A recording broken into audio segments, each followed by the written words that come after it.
You know what happens if I give you a haircut, what it looks like when we're done? Just like that.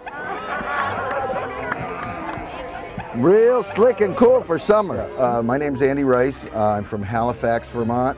I shear full-time from the Canadian border to southern New York to western New York to the islands off the coast. It's a full-time professional. It gets a little slow in November and December. By the middle of January, I'm straight out again. And depends on the management system of the farm, what time of year we shear, but we keep at it. Nah, I control a sheep with my feet. I was the little kid growing up that everybody brought every baby bird that fell out of the nest. And I've always handled animals, and there's some shearers that are me man, me shear sheep. And I'm sort of the sheep whisperer. And as you saw when I was shearing, how calm the sheep was. And that's my thing, is being very calm with the sheep. And most of the people hire me is because I'm gentle. They say, we'll pay you more and you can go slow.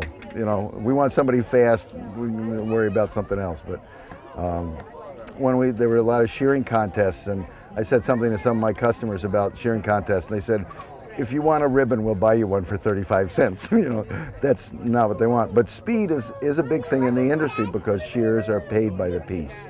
Now I just took off the top knot, and it's like the belly wool. It's kind of hairy and dirty, and it doesn't have much use, so we throw it away. But the other day a kid said, don't throw that away, I know what you can do with it. So how do I look as a blonde? Well, I started shearing sheep when I had a guy supposed to come to shear my sheep, and I waited for 8 hours for him to show up.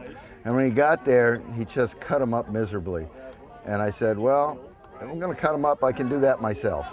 So eventually I learned how to do it. Okay, now, when you handle a sheep, if you put a hand under their neck, all right, yeah, and the other one the stub of the tail, they walk right along. Oh, watch it, or you're gonna get a haircut too. The problem is there's not many young guys doing it. You know, we're all around, most of the professional shearers in New England are around 60. The whole goal is to manage the fiber in a way that you don't make second cuts, which is if you make a pass over a sheep with the clipper and then come back to clean it up, you have some very short fibers. The mill doesn't want that, the spinner doesn't want that. It's just contamination, and it makes pills and wool and all kinds of stuff. So they want the wool cut off clean to the skin, it's full length.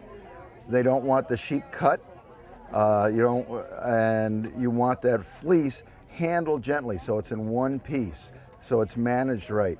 You want to have a clean area where you're shearing, somebody sweeping so you don't have contamination. Contamination is the name of the game. They don't want organic matter in it. They don't want hay in it. I mean, they don't want pieces of baler twine. Keeping it clean and handling it properly. A commercial fleece right now is worth maybe 25 cents a pound. Yet I have fleeces that are $20 a pound. They just sold a prime bag of merino wool for like $1 million. But supposedly they played music, or I guess they played opera for these sheep.